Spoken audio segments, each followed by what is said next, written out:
es un instrumento de campaña al servicio del señor Pedro Sánchez y del Partido Socialista, y por tanto los gastos del CIS no tenemos por qué pagarlo todos los españoles. Que los carguen directamente a los gastos de campaña en vez de hacer folletos, pues que el señor Tezanos publique esas encuestas falsas. Buenas noches. Tezanos barre para casa, nueva entrega del CIS que propulsa al Partido Socialista como el partido más votado. Le otorga el mismo porcentaje que obtuvo el Partido Popular en las elecciones generales de 2016. Para 1 de cada 3 españoles, la formación socialista sería la favorita. Eso sí, podría gobernar con los votos de Podemos. Tezanos pretende desterrar la coalición del Partido Popular, Ciudadanos y Vox, que confirman el resto de sondeos metroscópicos. Pero nadie se cree estas cifras, ya no solo por la mala gestión, los vaivenes, las contradicciones o las cesiones de Pedro Sánchez en estos 9 meses bajo el techo de la Moncloa, que también, sino porque este CIS ya otorgó en su día un escaño a Vox en Andalucía y, fíjense, 12 asientos en el Parlamento Autonómico. Es el enésimo uso de las instituciones públicas por parte del presidente del Gobierno. Primero fue la declaración institucional para anunciar elecciones, luego vino la entrevista en Televisión Española, ayer en la tribuna del Congreso de los Diputados, y hoy Pedro Sánchez mete en campaña electoral al CIS. Seguiremos expectantes al próximo paso partidista del señor presidente. Más noticias en titulares.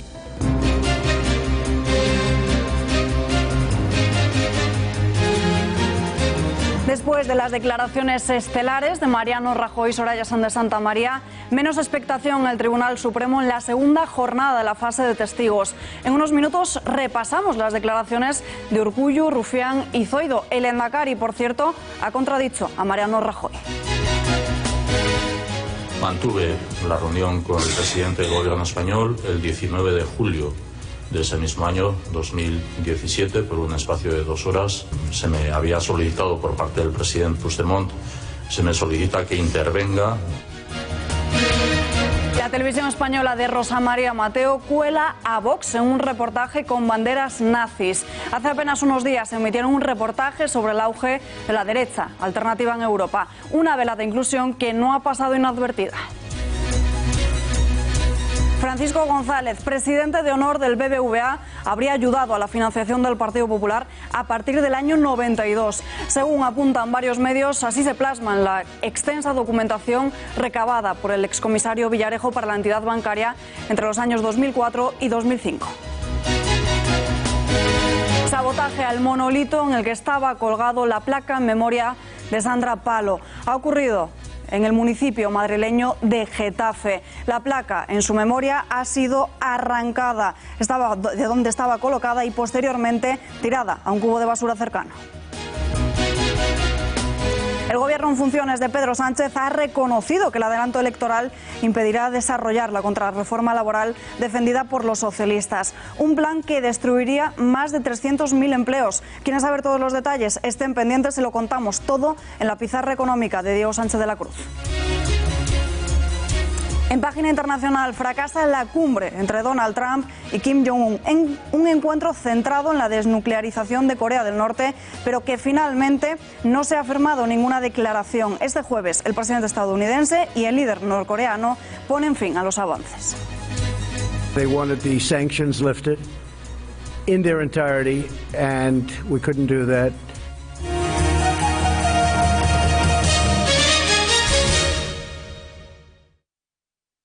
¿Vio usted los coches de policía si presentaban algún tipo de daño apreciable?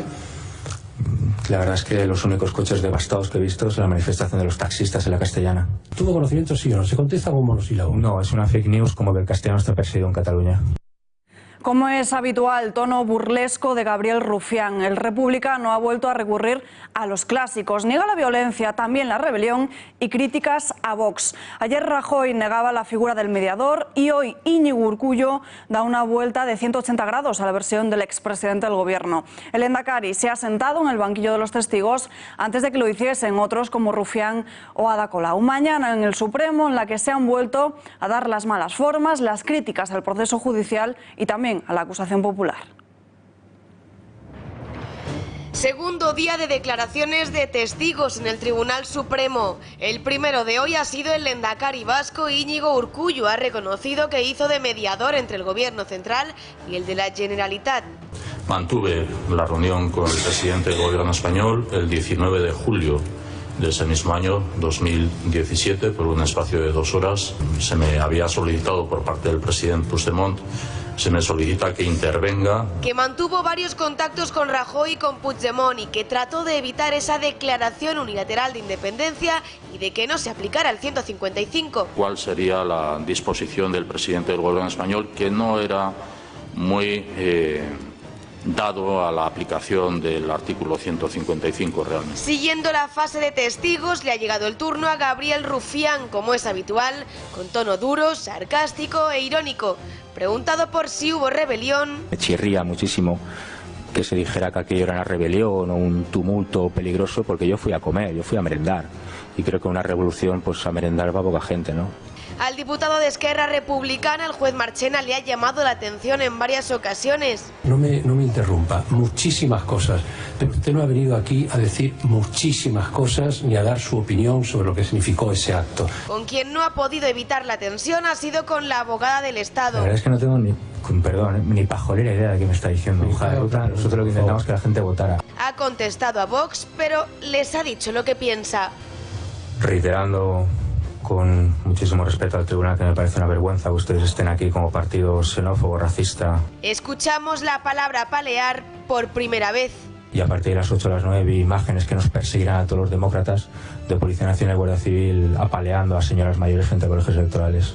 Y al irse se ha despedido de todos menos de él, Santi Vila. Después le toca el turno a la alcaldesa de Barcelona, Ada Colau. El 1 de octubre yo participé, efectivamente participé, yo diría que en mi doble condición de ciudadana y de alcaldesa. También se ha dirigido a Vox. Pero sí necesito trasladarle al tribunal mi incomodidad profunda por tener que responder a un grupo de extrema derecha que creo que amenaza derechos fundamentales. Primera parte de la segunda jornada resuelta. Los populares contestan públicamente a Urkullu. El líder de la formación, Pablo Casado, ha salido en defensa del que fuera su presidente, de Mariano Rajoy. Creo lo que dijeron los responsables políticos y además en este caso le puede usted preguntar al señor Urkullu, que no sé si actuó como interlocutor, pero desde luego no como mediador. El Partido Popular hizo lo que tenía que hacer y ojalá ahora mismo hubiera en España un gobierno que siguiera haciendo lo que está obligado a hacer, y es obligar a todo el mundo a cumplir la ley, porque la ley es lo que nos diferencia de la jungla. Eso es lo que sucedía por la mañana, y después del receso de mediodía, a las 4 de la tarde, se reanudaba la fase de testigos con la declaración de Juan Ignacio Zoido. Más de una hora que se ha centrado en la actuación policial del 1 de octubre. Redacción de informativos, Pepe García Saavedra, crónica de esta tarde. Muy buenas noches. Muy buenas noches, Alba. El exministro del Interior ha justificado en todo momento la actuación tanto de la policía como la Guardia Civil durante la jornada del referéndum ilegal del 1 de octubre. Ha dicho que ha sido proporcionada. Además, ha recordado que en algunos centros escolares se encontraron estos agentes con situaciones bastante complicadas. Ha descrito que había escudos humanos y de los que ha dicho que actuaban de forma totalmente organizada y activa. Así ha justificado el ministro Zoido tanto la actuación policial como el envío de más agentes a Cataluña. Yo lo de Ceso no lo comparto. Creo que fue una actuación proporcionada, dadas las circunstancias que concurrieron en ese día. A las 40 del día 22, quizás, creo recordar, le mandé al conseller, la notificación de que, dadas las circunstancias que estaban concurriendo, íbamos a reforzar la presencia de Policía Nacional y de Guardia Civil en Cataluña, en misión de auxilio a los Mossos d'Esquadra.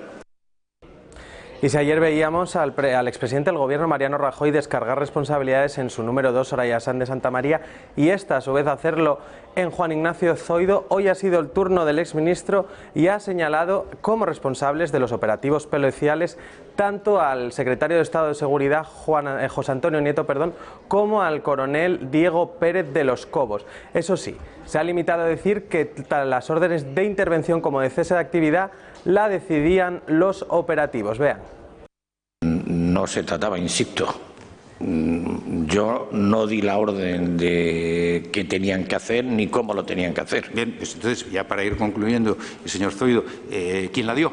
Que usted sepa, ¿quién dio la orden de que esos operativos fueran a ese colegio, al otro colegio, que no se retiraran, que intervinieran, que concentraciones de 500, 600 que aparecen en los informes de Policía Nacional y de Guardia Civil, unidades de 30 hombres intervinieran. Mire, ¿quién tomó esas decisiones en la cadena de mando? Los operativos. Los operativos, exclusivamente. Por último, el exministro ha dejado claro que la colaboración del mayor Trapero fue totalmente nula y también ha indicado que si los Mossos hubiesen actuado de otra manera, la jornada se hubiera desarrollado de una manera muy distinta. Lo único que yo muchas veces he pensado es qué hubiera sucedido si no se hubiese alentado, si no se hubiese impulsado, si no se hubiese animado, si no se hubiese facilitado que se celebrara ese referéndum ilegal, ¿qué es lo que hubiera sucedido? Si en lugar de los 6.000 y algo, 7.000 mozos de escuadra hubiese estado el número de mozos que siempre se suele establecer, que es el número de 12.000, y al que hubiesen estado apoyados por 6.000 hombres más de fuerza de seguridad del Estado. Y como ya es habitual, a las puertas del Tribunal Supremo, movilización y protestas de los separatistas. Mientras que otros días hemos visto a miembros del Parlamento Autonómico catalán, hoy ha sido el turno para una delegación de europarlamentarios. Delegación integrada por miembros de la Plataforma de Diálogo Unión Europea-Cataluña y diputados de la red parlamentaria de grupos de amistad con Cataluña. Desde las puertas del Alto Tribunal han insistido en que este juicio no es solo de ámbito nacional, sino también de una clara dimensión europea. Ley de lenguas es la iniciativa que se incluye en el proyecto electoral de los populares de cara al 28 de abril. El Partido Popular propone una norma en la que el castellano sea la lengua vehicular en las escuelas y también en las administraciones públicas, con la opción de añadir una lengua cooficial. Y lo que proponemos nosotros es que haya una regulación de la lengua común de los españoles en base al artículo 3 de la Constitución, que dice que todos tenemos el deber de conocerla y el derecho a usarla. No podemos lastrar la movilidad de empleados públicos y la igualdad de oportunidades entre españoles. No es justo que una persona de Granada no pueda concurrir a una plaza pública en Tarragona y una persona de Tarragona sí lo puede hacer en Granada. Por tanto, en el empleo público lo que vamos a decir en esta ley es que todas las plazas de empleo público se tienen que hacer en castellano y otra lengua cooficial podrá ser un mérito, pero nunca un requisito excluyente. Y les contábamos ayer cómo Baleares, en esa comunidad autónoma, se penaliza el uso del castellano, incluso también cómo sufre los efectos del anticapitalismo más radical. Nos acompaña hoy en nuestro plató Gari Durán, exsenadora del Partido Popular, afiliada al Partido Popular hasta el año 2017, partido al que abandonó cuando dio un giro ideológico. Señora Durán, muy buenas noches. Hola, buenas noches. Comparte la idea de la catalanización de Baleares. ¿En qué medida ha contribuido el Partido Popular a esta realidad que vive? La catalanización de Baleares es una realidad que se viene produciendo en las últimas décadas. Lo que pasa es que, paradójicamente, tenemos que agradecer al proceso, al estallido del proceso independentista en Cataluña, el hecho de que se hiciera visible toda esta situación. De hecho, en fechas cercanas, concretamente la semana pasada, los miembros de Sociedad Civil Balear, entidad a la que pertenezco, presentamos un primer estudio que se ha llevado a cabo a partir de 32 de los libros de texto que se utilizan en las Baleares, que son utilizados en el 80% de las escuelas, tanto públicas como concertadas. Y en ese estudio queda evidenciado, en cualquier caso, que existe un adoctrinamiento evidente y una manipulación evidente de sus contenidos. Lo digo porque esa manipulación responde precisamente a ese intento que se inicia en principio con la Ley de Normalización Lingüística de 1986 y que continúa con el Decreto de Mínimos de 1997, por el cual en principio lo que se pretende es que el catalán, es la denominación que se le da a la lengua de las Baleares, al mallorquín, menorquín, ibicenco y formenterés en el estatuto, esté en todos los ámbitos de la vida pública, y luego con el decreto de mínimos lo que se pretende es que esa lengua sea hegemónica dentro de la escuela. Entonces, tal y como propone Vox, ¿estaría de acuerdo en eliminar esa ley de normalización lingüística? Absolutamente, porque si la ley de normalización lingüística en algún momento tuvo tuvo algún sentido, si en algún momento pudo considerarse que debía ampliarse la presencia de una de las dos lenguas de la comunidad autónoma de las Islas Baleares, que por cierto no es el catalán, sino debería ser el mallorquín, menorquín, ibicenco y formenterés, podía tener sentido pues por razones, yo que sé, de tipo cultural o demás. Desde luego, 30 y pico años después ya no tiene ningún sentido y desde luego no puede seguir sirviendo como coartada para imponer el catalán en todos los ámbitos de la vida pública, mermando las libertades individuales de los ciudadanos de las Baleares y sus oportunidades laborales. Más asuntos. Dijo adiós a su partido tras haber votado en contra de la reducida reforma de la ley del aborto socialista, la conocida como Ley Aído. Fue de hecho de ese grupo de disidentes del Partido Popular que le hicieron la vida imposible a Mariano Rajoy, en ese momento presidente. ¿Cómo vivió esos momentos? Bueno, fueron unos momentos muy duros, porque uno está en un partido, uno entra en un partido de una manera voluntaria, porque comparte unos ideales y se siente identificados con ellos.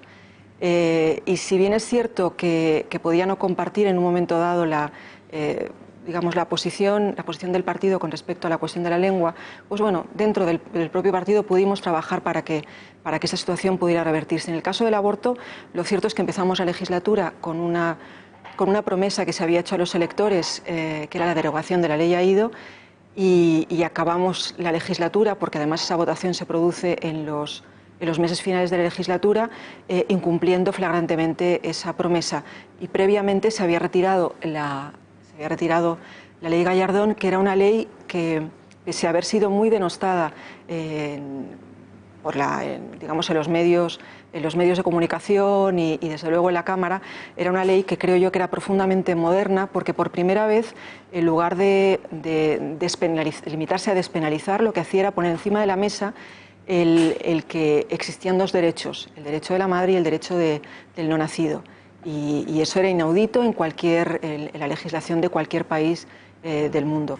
De ahí la pena de que se echase atrás. Y desde luego, si nos negamos en aquel momento a votar esa ley, fue simplemente porque pensamos que votar esa ley con una modificación equivalía a votar una ley que en cualquier caso se había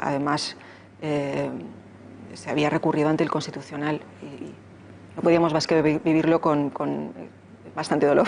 ¿Y ahora volvería al Partido Popular de Pablo Casado? Yo debo reconocer que una vez salí me siento muy libre no es que no me lo sintiera antes, porque debo decir que yo no he sido nunca una profesional de la política, es decir, el tiempo que he ocupado en política ha sido ciertamente breve, pero la alternativa de trabajar por aquello en lo que uno cree, bien sea el tema de la vida, bien sea la defensa de otros derechos individuales, como puedan ser los derechos de los castellanohablantes en mi comunidad autónoma, o incluso la defensa de las modalidades lingüísticas de las Islas Baleares, se puede hacer también desde la sociedad civil, y entonces debo decir que me siento realmente cómoda haciéndolo de esa manera. No sé ahora mismo si podría volver a entrar dentro de la estructura de un partido con todo lo que ello conlleva. ¿Tampoco lo haría entonces en Vox? Vale lo mismo para lo que he dicho. Nos relataba antes esos momentos de la ley del aborto. ¿Qué decía entonces Pablo Casado, el actual presidente del Partido Popular? Pues la verdad es que lo desconozco porque nosotros, gran parte de los parlamentarios que estuvimos defendiendo estas posturas pertenecíamos además a una asociación que se llama Familia Dignidad Humana, en la cual parecía haber un general consenso en que eso tenía que llevarse adelante, y debo decir que ciertamente todos creíamos que había un consenso dentro del Partido Popular en la defensa de la vida, en la defensa del no nacido y en ningún caso acabar la legislatura incumpliendo esa promesa electoral. Pero luego ya cada persona desde tomó sus decisiones. Hubo gente que dio el paso al frente y votó en contra, y hubo gente por la que siento de todos modos el mayor de los respetos, que consideró que podía trabajar más si seguía dentro del Partido Popular, no enfrentándose al aparato del partido, que podía seguir trabajando en esta lucha. Creo que Además, con la perspectiva del tiempo, pues bueno, todas las opciones son absolutamente respetables. Pues Gary Durán, muchísimas gracias por estar aquí con nosotros. Muy buenas noches. Pues muchísimas gracias. Sorprendente el último barómetro del CIS. Tezanos propulsa al Partido Socialista hasta el 33,3%. 1 de cada 3 españoles elegirían el partido de Pedro Sánchez en las urnas del 28 de abril. Unas cifras que muchos ponen en duda y restan credibilidad. El Partido Popular, por su parte, caería en votos, quedándose en un 16,7% de las papeletas y en segundo lugar. Le sigue con poco menos de un punto la formación de Albert Rivera, un 15,3%, otorga este CIS a Ciudadanos. Podemos, ya ninguna encuesta lo discute, cuarta formación en intención de voto, solo respaldada por un 14,5%. Y ojo, porque parece, y a juicio de muchos analistas, este sondeo de Tezanos volvería a patinar con Vox. En las andaluzas le otorgó un asiento en el Parlamento de la región y obtuvieron 12. Ahora el CIS asegura que las filas de Abascal se quedarían en apenas un 5,9%. Medición que ha sido centro de burla y atención en los pasillos del Congreso de los Diputados. Ni Podemos, ni Ciudadanos, ni Partido Popular se lo creen. Incluso hay quien recomienda meter la factura del CIS dentro de los gastos de la campaña electoral de los socialistas. Yo creo que las encuestas cada vez se parecen más a los horóscopos. Creo que es evidente que el escenario está completamente abierto, así que nosotras vamos a salir a estas elecciones a ser la fuerza mayoritaria del bloque progresista, porque entendemos que, y eso lo reconocen hasta nuestros adversarios, que somos la única fuerza política que es capaz de garantizar que se van a hacer políticas que mejoren la vida de la gente. Bueno, el CIS la verdad es que ha perdido mucha credibilidad y tampoco ya no vale la pena ni siquiera comentarlo, lamentablemente, pero en todo caso sí que estamos muy satisfechos con que Ciudadanos siga creciendo respecto a la última legislatura y queremos liderar una nueva etapa en España. Bueno, pues yo creo que el CIS tendría que cargar los gastos de campaña del Partido Socialista a partir de este momento. Creo que si va a seguir en esta línea, creo que es lo más honesto y lo más sensato, porque al final es un instrumento de campaña al servicio del señor Pedro Sánchez y del Partido Socialista, y por tanto los gastos del CIS no tenemos por qué pagarlo todos los españoles. Que los carguen directamente a los gastos de campaña en vez de hacer folletos, pues que el señor Tezanos publique estas encuestas falsas.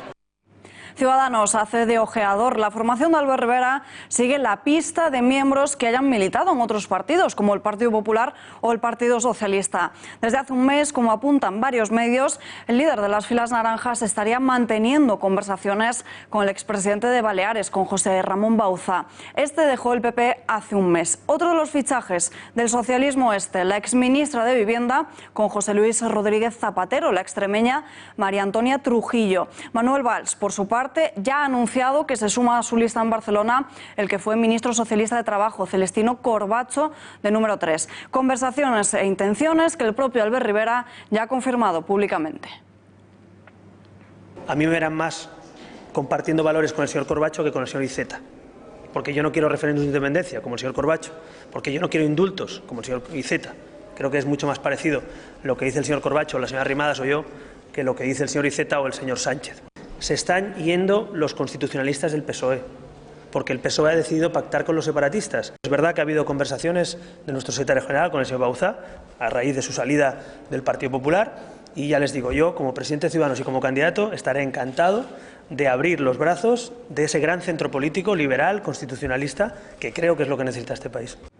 Fotos, abrazos y ambiente distendido. Si ayer la tensión se apoderaba de la última sesión de control al Gobierno, hoy las risas y las buenas formas invadían el Congreso de los Diputados en el último pleno de esta legislatura. Aunque eso sí, muchos nervios, porque algunos se van, pero no sabe si volverán. Como si fuese el último día de clase, así han afrontado los diputados la última sesión en el Congreso. Toca despedirse y formar nuevas listas. Los mejores estarán en las listas del PP, los que no son tan buenos a lo mejor están en otras candidaturas. La nueva legislatura estará formada por nuevos diputados, algunos nuevos. Probablemente entren en el Congreso Vox, otros se irán. Los diputados no tienen miedo al no estar. Tengo miedo a no repetir, en absoluto. Bueno, eso se lleva en vena. Uno nunca deja de ser político, ¿no? Somos animales políticos. Es posible, sí. Aunque todos tienen claro que quieren continuar. Tengo decidido mi deseo, evidentemente sí. Yo no creo que haya ningún diputado que esté en la Cámara que entienda el orgullo de representar de verdad a todos los ciudadanos españoles que no quiera seguir. También han tenido tiempo para examinar y puntuar la legislatura de Sánchez. y otra parte que ha durado 9 meses en las que hemos empezado a recuperar. Pedro Duque confesaba que no le ha dado tiempo y que tiene muchas cosas que hacer. Yo todavía tengo mucho trabajo por hacer, esto para nosotros todavía no se ha acabado. Con las elecciones comienzan las apuestas de quién gobernará España. Porque yo creo que estamos en condiciones de poder ser la primera fuerza y es por lo que estamos trabajando. Pablo Casado va a ser presidente del gobierno. Pero yo estoy convencido que la siguiente legislatura va a seguir en la misma senda porque seguirá habiendo un gobierno socialista. La última sesión ha terminado con la despedida de Ana Pastor, que ha sido ovacionada por toda la Cámara. Sin temor a equivocarnos, a equivocarme, que valió la pena. Valió la pena por ustedes, por España y por los españoles. Muchísimas gracias. Tendremos que esperar para saber quiénes serán los nuevos diputados y quién se hará con el ansiado puesto de presidente del Gobierno. Muere a los 86 años de edad Xavier Ardayuz. Entre mensajes de pésame de Pedro Sánchez, Ciudadanos y la formación Abertzale de Bildu, entre otros, la política dice adiós a quien fue presidente del PNV durante 22 años. Personaje polémico, Ardayuz siempre mostró una profunda comprensión con los terroristas de ETA y un trato miserable hacia las víctimas del terrorismo. De una sutil inteligencia, según quienes le conocieron, el autor de la célebre frase «unos agitan el árbol y otros recogen las nueces», pronunciada, por cierto, en el periodo de plomo de ETA, estudió en la Universidad de Alemania y fue allí, en ese país, donde recibió el sobrenombre del nazi por su intransigencia a la hora de exponer sus ideas políticas, según diferentes biografías publicadas sobre su figura. Muere Xavier Ardayuz, que Dios se apiade de su alma. Y vean las siguientes imágenes, el que parece un mensaje subliminal de Televisión Española. El odio hacia lo que se denomina los otros se esparce por el mundo y las democracias no se libran del fenómeno. De hecho, muchos de sus representantes han adoptado ese discurso de rechazo al inmigrante, a las mujeres libres, a las minorías étnicas o religiosas. Los medios, la tecnología ayudan a propagar el mensaje del odio que se basa en el miedo al otro y que se cuela en nuestro día a día sin demasiada dificultad. ¿Estamos vacunados ante la radicalidad? Porque no es nada nuevo bajo el sol. Hace 100 años, en los 20 del siglo XX, la humanidad también vivía una época de gran modernidad, de avances tecnológicos y aceleración, de inmensa creatividad ideológica y despreocupación, pero también de extremismos que fueron calando y que acabaron llevándonos al desastre. ¿Se han fijado bien? La televisión española de Rosa María Mateo cuela a Vox en un reportaje con banderas nazis. 25 de febrero, emisión de un reportaje sobre el auge de la derecha alternativa en Europa. Bajo el rótulo «El odio se abre paso», la periodista Paula Sainz Pardo explica que el mundo vive momentos de zozobra porque son muchos los representantes políticos que rechazan a los inmigrantes, a las mujeres libres o las minorías étnicas o religiosas. De fondo, imágenes del húngaro Orbán o el brasileño Bolsonaro. Una velada inclusión que, como ven, no ha pasado inadvertida. Y tenemos conexión en directo con Víctor Sánchez del Real, profesor y consultor de comunicación. Señor Sánchez del Real, muy buenas noches. Buenas noches. ¿Cómo ha sentado esto en Vox? Bueno, ha habido una reacción bastante oficial a través de las cuentas sociales en las que se ha denunciado muy directamente esta manipulación que evidentemente es intencional, como vamos viendo que se van produciendo en las últimas semanas y meses desde la televisión pagada por el bolsillo de todos los españoles. Como experto en comunicación, ¿de qué manera puede influir en un espectador ver un mensaje subliminal de este estilo? A ver, esto lo que demuestra es una enorme torpeza y un enorme descaro. Torpeza porque hace ya mucho tiempo que se demostró que la publicidad subliminal no funciona. En términos científicos, esa pretensión de que uno va a consumir más Coca-Cola porque le pongan algo salado en la pantalla mientras no lo ve, esto tiene más que ver con una intención comunicativa descarada. Esto no es más que uno de los varios casos que hemos sufrido. Yo hace pocas semanas, en una intervención propiamente mía en la 2 de Televisión Española, tuve que interrumpir en pleno programa al exdirector general de la Radio y Televisión Española, Ramón Colom, porque mientras yo estaba hablando de Vox, emitían en la pantalla que había al lado imágenes de desfiles de nazis, ¿no? Entonces, esto lo que hacen es una comunicación por yuxtaposición. Yo junto palabras malas con este nuevo fenómeno que es Vox, para tratar de que en la mente, poco a poco, se vayan asociando esas palabras con este movimiento.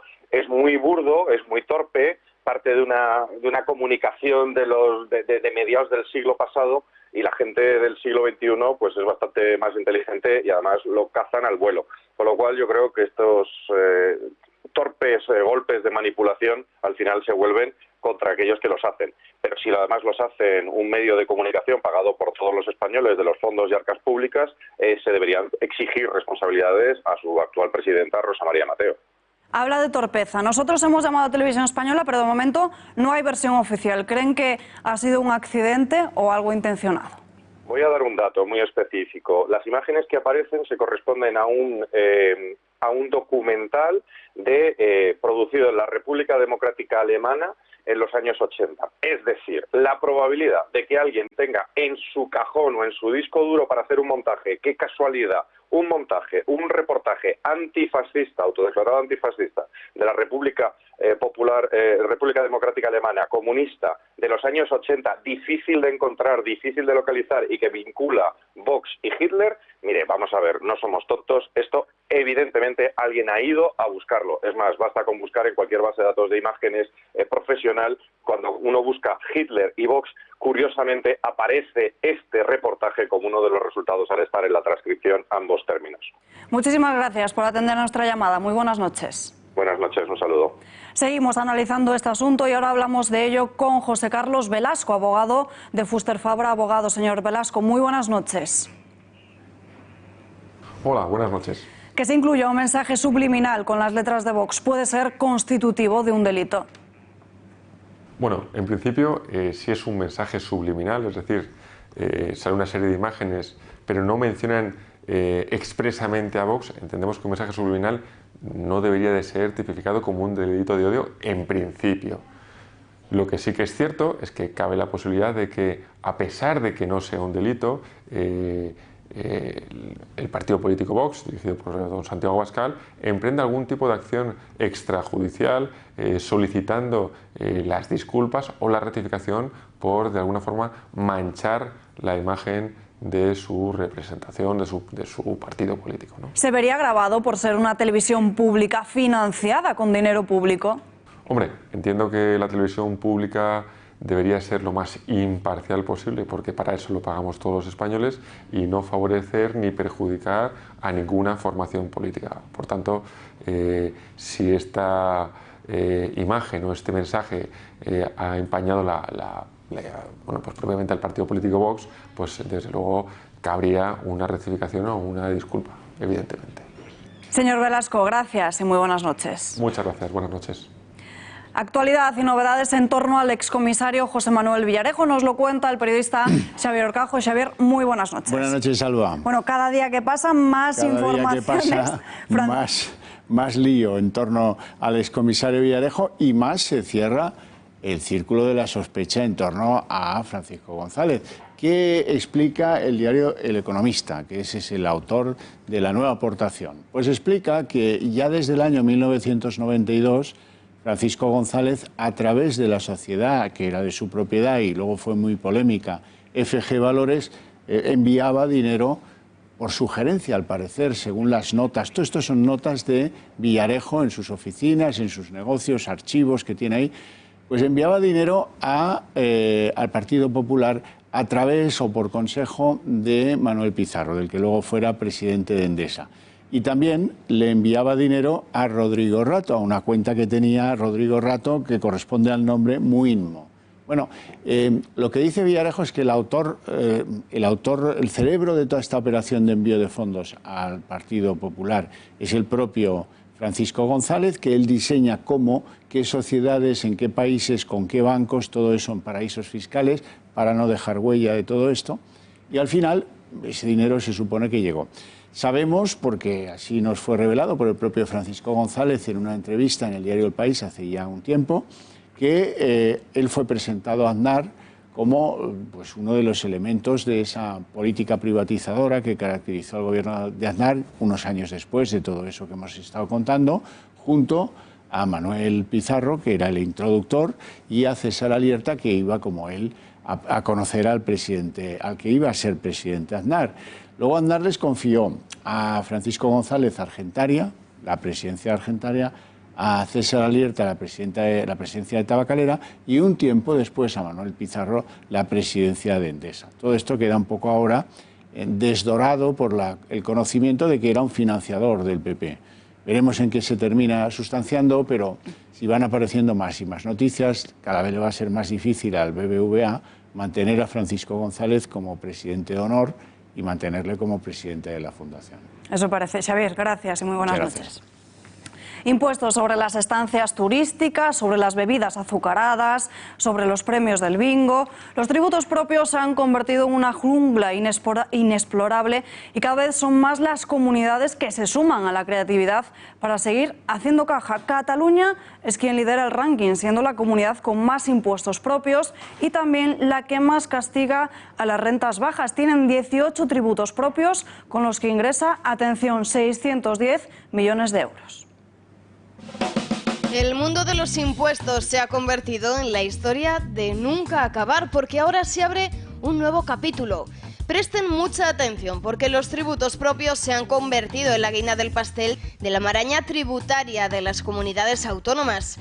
Para que todos lo entiendan, las autonomías tienen la potestad de establecer tributos propios, pero siempre que cumplan determinados requisitos, como que no dupliquen otros impuestos semejantes del Estado o que no se apliquen a negocios que tengan la actividad en otra comunidad autónoma.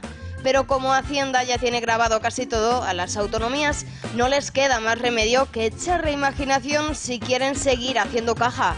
De entre todas las comunidades autónomas, Cataluña es la líder en este tipo de tributos. Vean, ha llegado a diseñar un total de 18 de estas figuras. Andalucía es quien le toma el relevo a los de Quim Torra, con 8 impuestos propios, y Asturias con 7. En el otro lado de la balanza nos encontramos con Madrid, que tiene 3 impuestos propios, y ya por último, Castilla-La Mancha y Castilla y León, que tan solo cuentan con 2 impuestos cada una.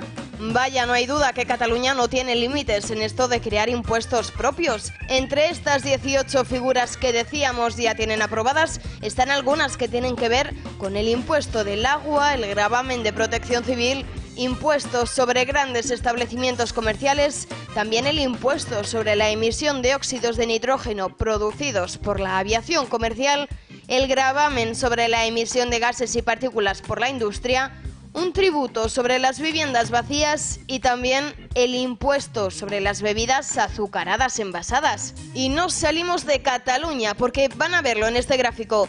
Como era de esperar, Cataluña es la región que más recaudó por impuestos propios en el año 2017.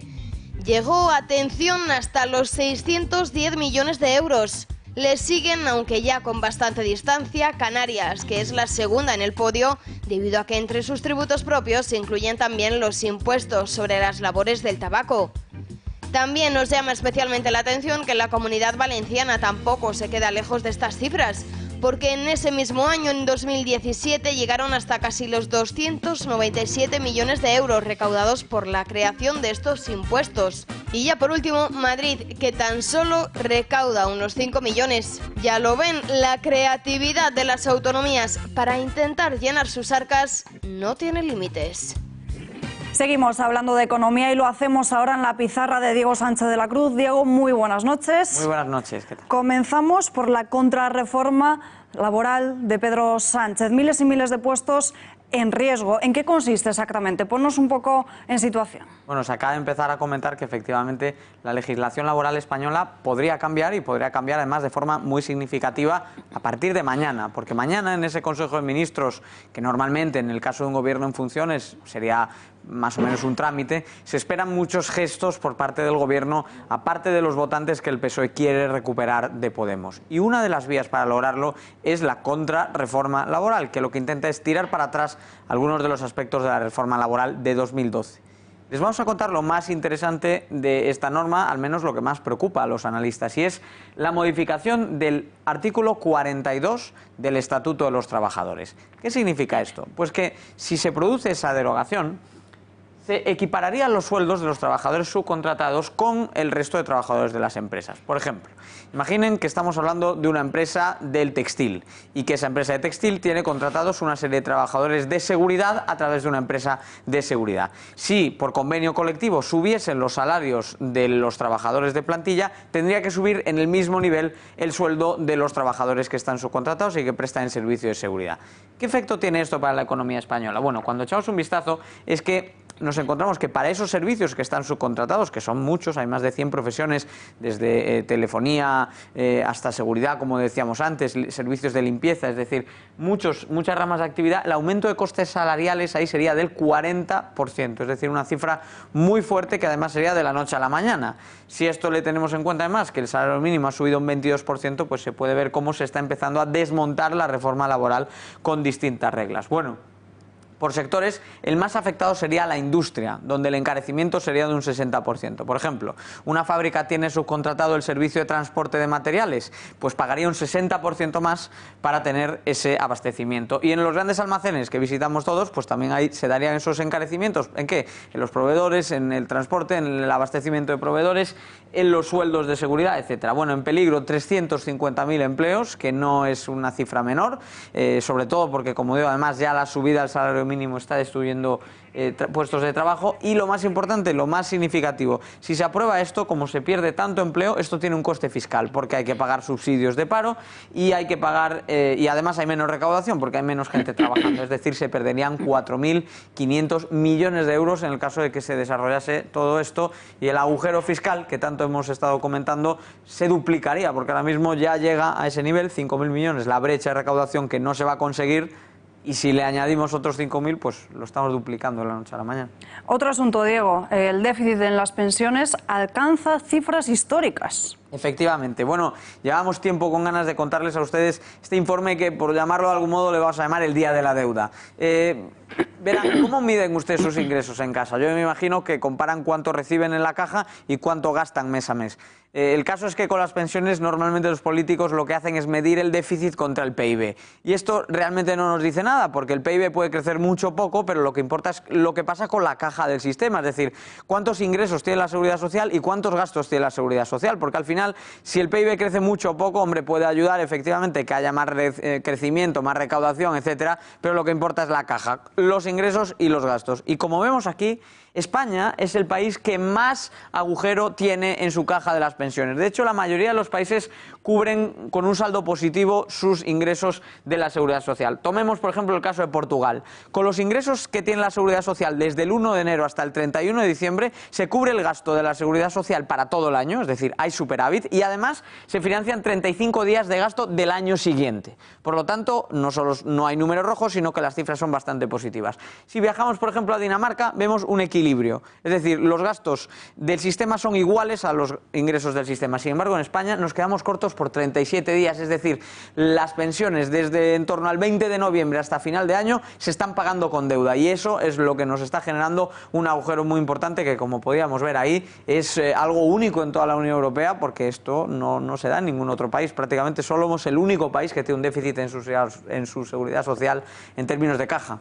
Entonces, cabe hacerse una pregunta. ¿Es realmente viable nuestro actual sistema de pensiones? Además, la población es cada vez más mayor. Correcto, ese es el problema que tenemos, ¿no? Porque el sistema depende casi como una pirámide de que haya mucha gente aportando abajo para que quienes están arriba puedan percibir esos ingresos. Y lo que estamos viendo es que ahora mismo la población es cada vez más vieja, lo podemos ver aquí, que pasamos de una media de 44 a una media de casi 50 años de edad en los próximos años.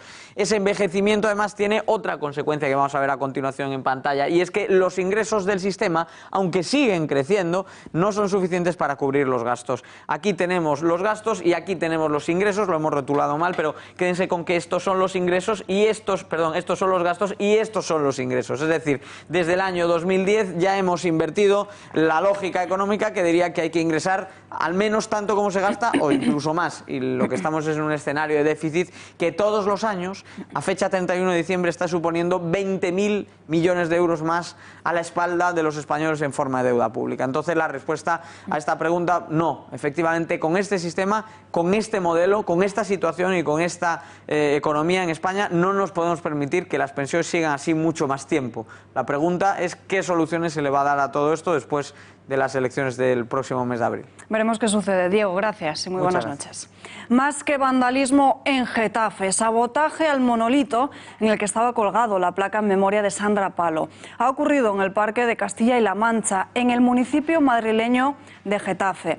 La placa en su memoria ha sido arrancada de donde estaba y posteriormente tirada a un cubo de basura cercano. Ocurre justo después de 2 semanas que se habría repuesto tras haber sido robada en el barrio de Las Margaritas, donde residía con su familia cuando fue asesinada en 2003. María del Mar Bermúdez, la madre de Sandra Palo, ha afirmado que lo hacen de sábado a domingo de madrugada y esta vez lo han tirado encima al contenedor de basura. Y tenemos conexión con Antonio José Mesa, portavoz adjunto del Partido Popular en el Ayuntamiento de Getafe. Señor Mesa, muy buenas noches. Muy buenas noches.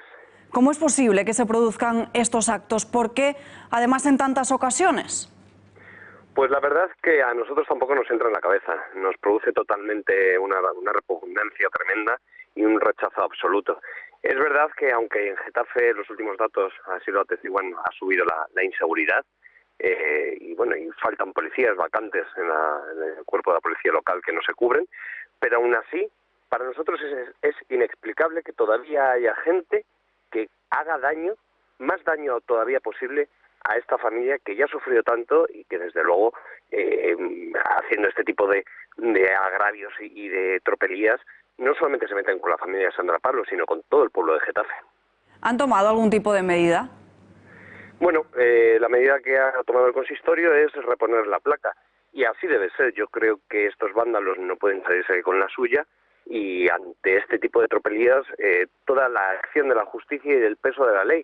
Y es que no cabe otra, y en ese sentido arropar a la familia de Sandra, que fue vilmente asesinada, y todo nuestro cariño y todo nuestro apoyo, desde luego desde el Partido Popular, que fue el partido que impulsó que hoy en Getafe haya esta placa que conmemore y recuerde a Sandra Palo. Pues señor Mesa, muchísimas gracias por atender a nuestra llamada. Muy buenas noches. Muy buenas noches y muchísimas gracias a ustedes. Un acto que va mucho más allá del vandalismo, que supera las barreras de lo incívico y se coloca en el plano de la más absoluta degradación moral. Editorial con Rosa Corbas Mons.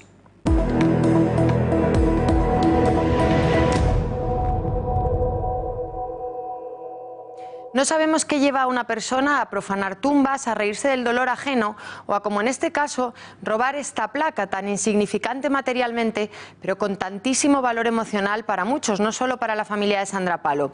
El brutal final de la joven madrileña, secuestrada, violada, atropellada y quemada, conmocionó a toda una generación y sigue hoy removiendo a la gente de bien cada vez que la madre Coraje de Sandra recuerda lo que 4 salvajes le hicieron a su hija. Cada vez que la madre de Sandra Palo o los padres de otros niños y jóvenes asesinados alzan la voz, despiertan la conciencia de una sociedad a veces adormecida que necesita que le recuerden lo que nunca debe volver a pasar. Como ocurre con las víctimas del terrorismo, permitir que las víctimas de los más salvajes delincuentes caigan en el olvido sería traicionar su memoria y otorgar a los asesinos la victoria del tiempo, permitir que un día nadie llore a los inocentes y nadie tampoco condene a los culpables. Por eso debe existir esa placa en memoria de Sandra. Por eso, por 100 veces que se robe o se profane, 100 veces deberá ser repuesta.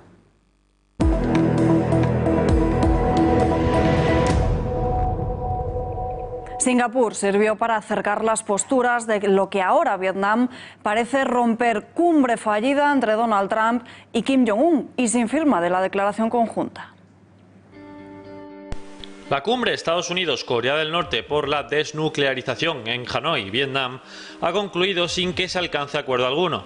Tras el éxito de la reunión del pasado año, se esperaba que las negociaciones avanzasen, pero las exigencias norcoreanas en relación a las sanciones lo impidieron. They wanted the sanctions lifted in their entirety, and we couldn't do that.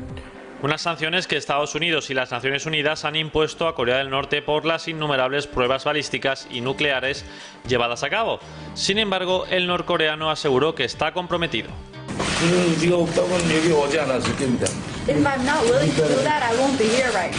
El presidente de Estados Unidos resaltó que el líder norcoreano Kim Jong-un está dispuesto a llevar a cabo la desnuclearización y detalló que la ofreció como moneda de cambio. They were willing to denuke a large portion of the areas that we wanted, but we couldn't give up all of the sanctions for that. A pesar de este desacuerdo, Trump no se mostró desanimado, ya que considera que las negociaciones entre ambos países son una carrera de larga distancia y que ya se verá dónde acaban. So we continue to work and we'll see, but we had to walk away from that particular suggestion. We had to walk away from that. Por su parte, el secretario de Estado, Michael Pompeo, aseguró que we asked him to do more. He was unprepared to do that, but I'm still optimistic. Finalmente, también compareció ante los medios, traductor mediante, el líder Kim Jong-un y afirmó que estaba convencido de que las negociaciones From